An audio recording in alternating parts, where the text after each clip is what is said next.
सनकादिक ऋषियों ने कहा, बोले तुंगभद्रा नदी के तट पर एक ब्राह्मण रहता था जिसका नाम था आत्मदेव। आत्मदेव के कोई संतान नहीं थी, तो वैसे खूब ज्ञानी था, खूब धन दौलत था, लेकिन कोई संतान न होने के कारण बड़ा दुखी रहता था। एक दिन मरने के लिए जंगल में गया और जंगल में बात नहीं करो भैया, यहाँ सुनो, तुम रख दो ये, इनको नीचे उतारो, आ जाओ तुम ऊपर रखो।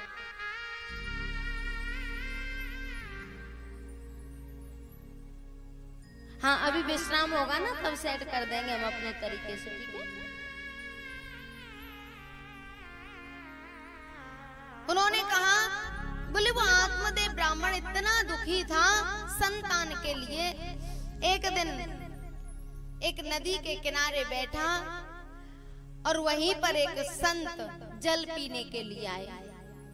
जैसे ही संत भगवान ने जल पिया, आत्मदेव गया, उनके चरणों में प्रणाम करके जोर जोर से रोने लग गया। संत भगवान ने कहा, भैया तुझे क्या कष्ट है, तू क्यों रो रहा है? उसने कहा, भगवान मेरे कोई संतान नहीं है। संत भगवान ने कहा, भैया तू बड़ा सौभाग्यशाली है कि तेरे कोई संतान नहीं है। अरे संतान नहीं है तो तू भजन पूजा पाठ कर सकता है, भगवान की भक्ति कर सकता है, और जिनके संतान हैं उनके हाल देख ले जाके कि वो कितना भजन पूजा पाठ कर रहे हैं, कितना संतान सेवा कर रही है।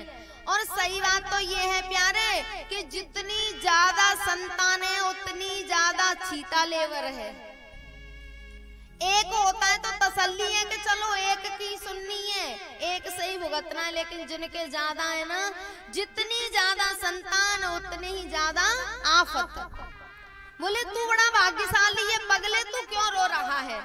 संत ने कहा, मुंचा ज्ञानम प्रजारूपम बलिष्ठा कर्मणो गति विवेकम तू समासाद्य त्यज संसार वासना।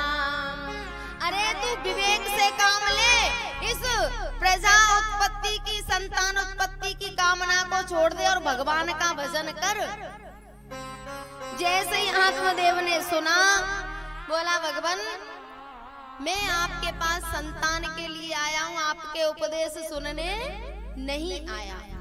संत भगवान ने कहा, बोले मैंने तेरा प्रारब्ध देख लिया, 7 जन्मों तक तेरी किस्मत में संतान नहीं है। 7 जन्मावधि तब पुत्रो नहीं बचा, नहीं बचा। 7 जन्मों तक तेरे कोई संतान नहीं है। अब तो वो आत्मदेव और जोर से रोने लगा। बोले मैं तो एक जन्म में संतान नहीं है उसी से दुखी था, और आपने मेरा कष्ट 7 गुना कर दिया। 7 जन्मों तक मेरे संतान नहीं है। आत्मदेव बोला, भगवान आप कैसे भी मुझे एक संतान दे दो। अब संत तो उसको उपदेश दे रहे हैं कि तू साधना कर, भजन कर, और वो कह रहा है कि मुझे तो संतान दे दो। उसने कहा, पुत्रादि सुखहीनोऽयं संन्यास शुष्क एव हि। भगवान आपके इस सूखे संन्यास का, सूखे उपदेश का मैं क्या करूंगा? गृहस्थ सरसो लोके पुत्र पौत्र समन्विता। जिनके घर में संतान होती है, देखो उन गृहस्थों का जीवन कितना अच्छा होता है, और मुझे तो संतान दे दो, नहीं तो आपके सामने ही अपने प्राण छोड़ दूंगा, आपको ब्रह्म हत्या लगेगी। संत भगवान ने सोचा कि ठीक है भैया। उन्होंने अपने झोले में से एक फल निकाला और उसको दे दिया। बोले ले अपनी पत्नी को खिला देना, और वो नियम संयम से रहेगी तो उसके भक्त संतान पैदा होगी। आत्मदेव उस फल को लेके अपनी पत्नी के पास गया और अपनी पत्नी को दिया। बोले इस फल को पा लेना और नियम संयम से रहना, हमारे घर में कोई भक्त संतान पैदा होगी। उसकी पत्नी का नाम था धुंधली, और जैसा उसका नाम था वैसे उसके कर्म भी थे। धुंधली सोचने लगी, हे विधाता, ये कहां से आफत ले आए, और बताओ मैंने इसको खा लिया और अगर पेट में बच्चा हो गया तो कितनी दिक्कतें होंगी, और बताओ घर में आग लग गई तो मैं कैसे भागूंगी। और सबसे बढ़िया बात सोच रही है, लालने पालने दुखम प्रसूताया शवर्तते वन्द्या विधवा नारी सुखिनी चेत में मती। धुंधली सोच रही है कि बताओ बालक पैदा हो गया तो उसके पालन पोषण में कितना कष्ट उठाना पड़ेगा। हे भगवान, जो बांझ नारी होती हैं, जो विधवा होती हैं, वो बढ़िया होती हैं, कम से कम उनको संतान का तो कष्ट नहीं होता। और वो दुखी बैठी थी, उसी समय पर उसकी एक बहन आ गई। उसने कहा, बहन तू क्यों दुखी है? बोली, मेरे पति देव एक फल ले आए हैं और कह रहे हैं कि तेरे संतान हो जाएगी। उसकी बहन उससे भी बढ़िया थी। उसने कहा, तू पागल हो गई है, कहीं फलों से संतान होती है? तू एक काम कर, मेरे कोई बालक होने वाला है, मैं उसे तुझे दे दूंगी और तू ऐसा नाटक करके तू माँ बनने वाली है, और जब मेरा बालक हो जाएगा मैं तुझे दे जाऊंगी, और इस फल को गाय को खिला दे, पता चल जाएगा कि देखे फल से बालक होगा या नहीं। गाय को खिला दिया और कुछ दिन बाद उसकी बहन के बालक हुआ, तो उस बालक को बहन दे गई। और धुंधली ने अपने पति से कहा, बोले स्वामी, मेरी बहन का बालक मर गया है, बहन को ही घर में बुला लेती हूँ और वो इसका पालन पोषण करती रहेगी। बोले ठीक है भैया। उधर गाय के भी एक बालक हुआ, जिसके कान गाय जैसे थे, उनका नाम रखा गया गोकर्ण, और धुंधली ने अपने पुत्र का नाम रखा धुंधकारी। दोनों बड़े हुए। जो गोकर्ण जी थे वो बड़े साधु स्वभाव के थे, और ये धुंधकारी बड़ा राक्षस था। बड़े होने के बाद गोकर्ण जी तो साधना में लगे रहते, और ये धुंधकारी पूरे गांव वालों को परेशान करता था। किसी का बच्चा मिल जाता तो उसे कुएं में पटक देता, किसी को मारता पीटता, ये काम करता था।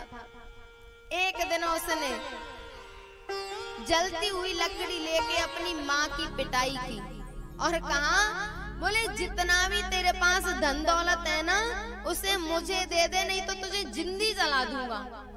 वो डर के मारे रात्रि को उठ के गई और कुएं में गिर पड़ी। एक दिन गोकर्ण जी अपने घर आए तो उनके पिता आत्मदेव ने प्रार्थना की, बोले भगवान, मैं इस घर गृहस्थी में बुरी तरह से फंस गया हूँ, आप मुझे कोई रास्ता बताओ। तब गोकर्ण जी ने कहा, असारह खलु संसारो दुख रूपी विमोहकः, सुत कस्य धनं कस्य स्नेहवान् ज्वलते निशम्। पिताजी, ये संसार असार है, और ये आसक्ति की जो अग्नि है ना, इसमें हर जीव जल जल के मर रहा है। आप तो वन में जाओ और भजन करो। असारह खल संसार दुख रूपी विमोहका, सुतः कस्य धनम कस्य। अरे ये कौन किसका पुत्र, कौन किसका धन, ये सब यहीं पड़ा रह जाएगा। और गोकर्ण जी ने बहुत प्यारी बात कही, बोले पिताजी, आप इस संतान से सुख पाना चाहते थे ना? बोले हाँ बेटा, सुख के ही चक्कर में तो ये सब कुछ किया। तो उन्होंने कहा, न चेन्द्रस्य सुखम किंचिन न सुखम चक्रवर्ती अस्ति विरक्तस्य मुनेरेकांत जीविना। पिताजी, इस संसार में ना तो इंद्र को सुख है, ना चक्रवर्ती राजा को सुख है। और प्यारे, अगर इंद्र को सुख होता तो इंद्र गौतम ऋषि के आश्रम पर क्यों आता अहिल्या के साथ चल करने? चक्रवर्ती राजा को सुख होता तो प्रताप भानु एक तनु के चक्कर में क्यों पड़ जाता? उन्होंने कहा इस संसार में किसी को भी सुख नहीं है। न चेन्द्रस्य सुखम किंचिन न सुखम चक्रवर्तिना सुखमस्ति विरक्तस्य मुनेरेकांत जीविना।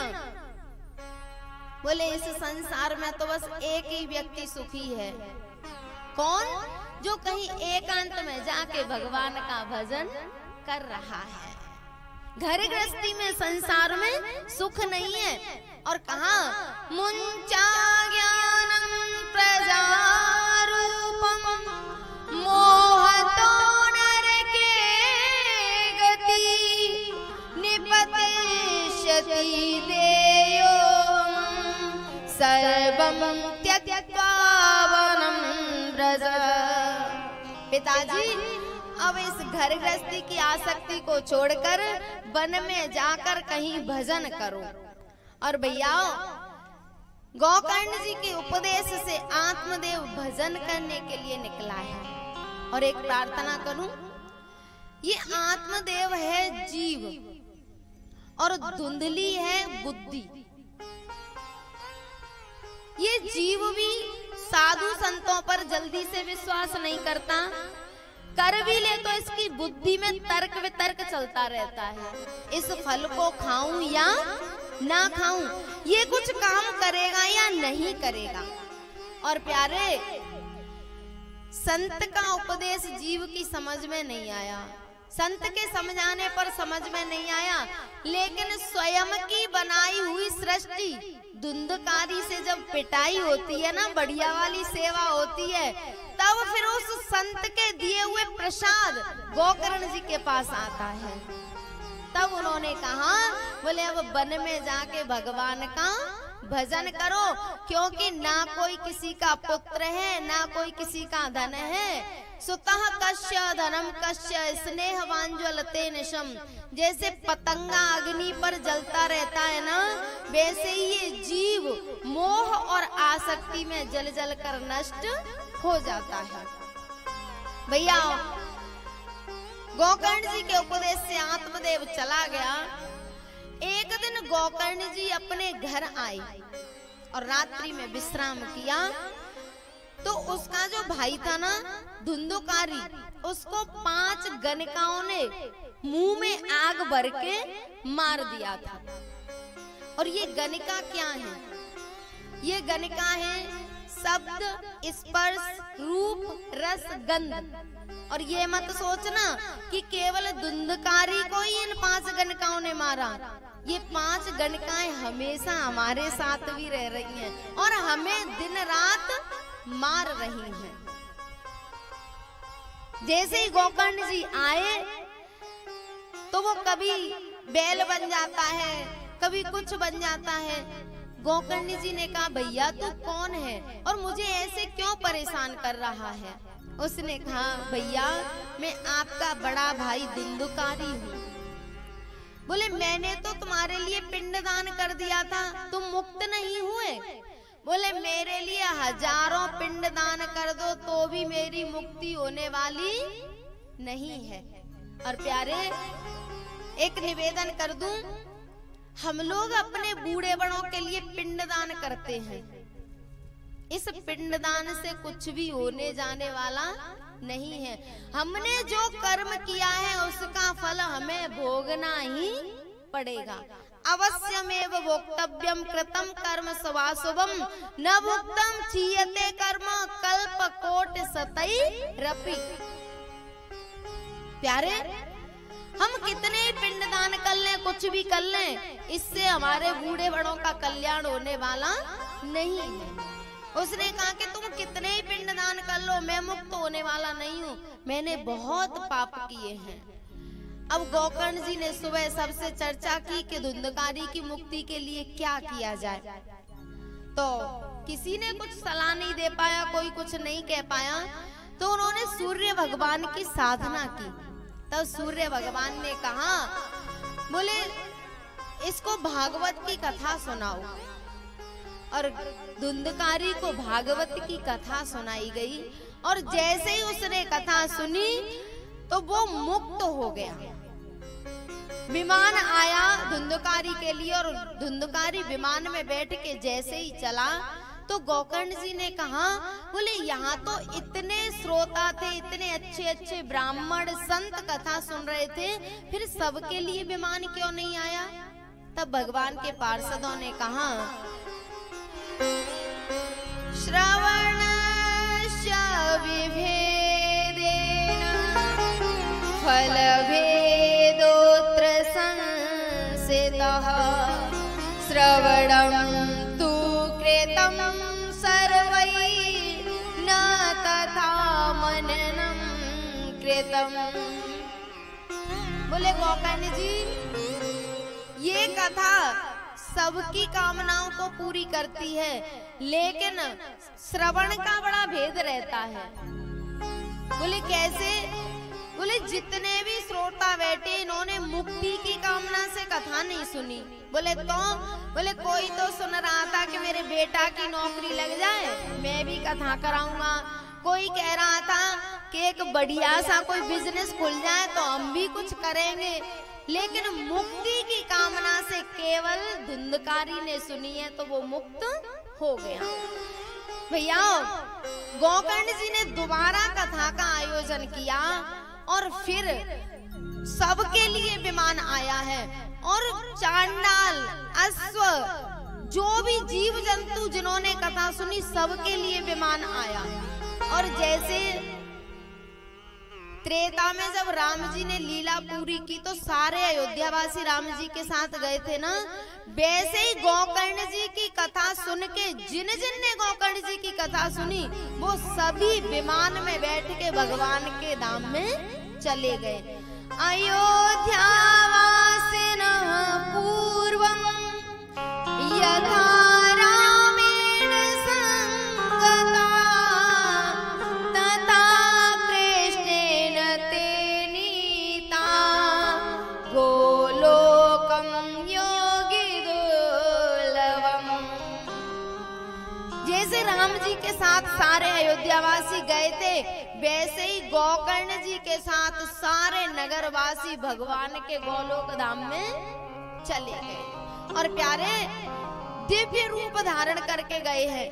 धुंधकारी भी दिव्य रूप धारण करके गया था, गोकर्ण जी भी, और वहाँ के जो चांडाल, अश्व, स्वान वो भी दिव्य रूप धारण करके गए हैं।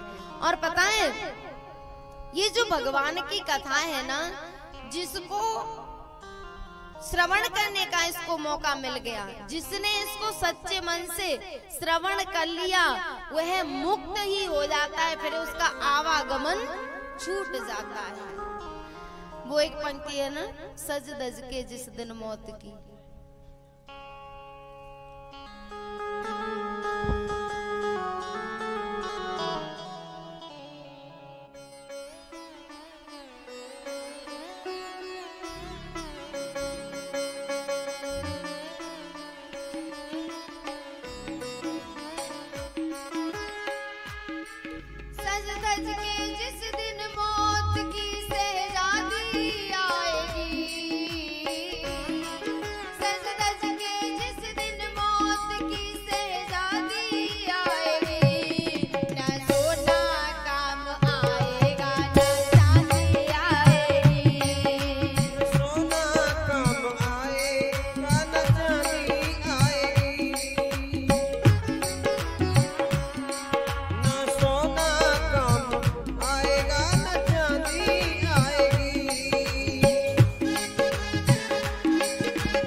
पिंजरा तोड़ के उड़ जा।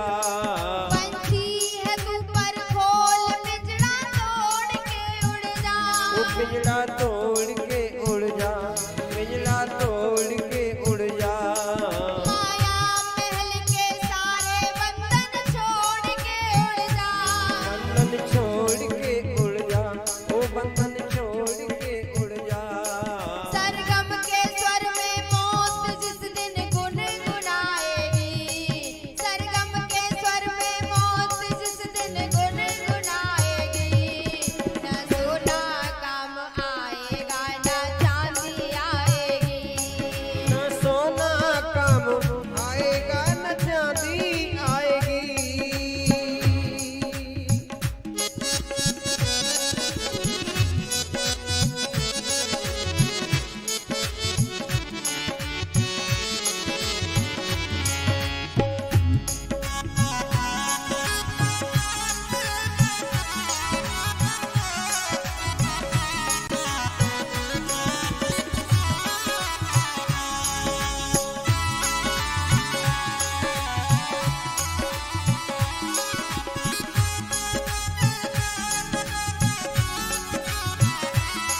सज धज के जिस दिन मौत की शहजादी आएगी। ना बेटा काम आएगा ना बेटी आएगी। न बेटा काम आएगा न बेटी आएगी। न छोरा काम आएगा न छोरी आएगी। न सोना काम आएगा न चांदी आएगी।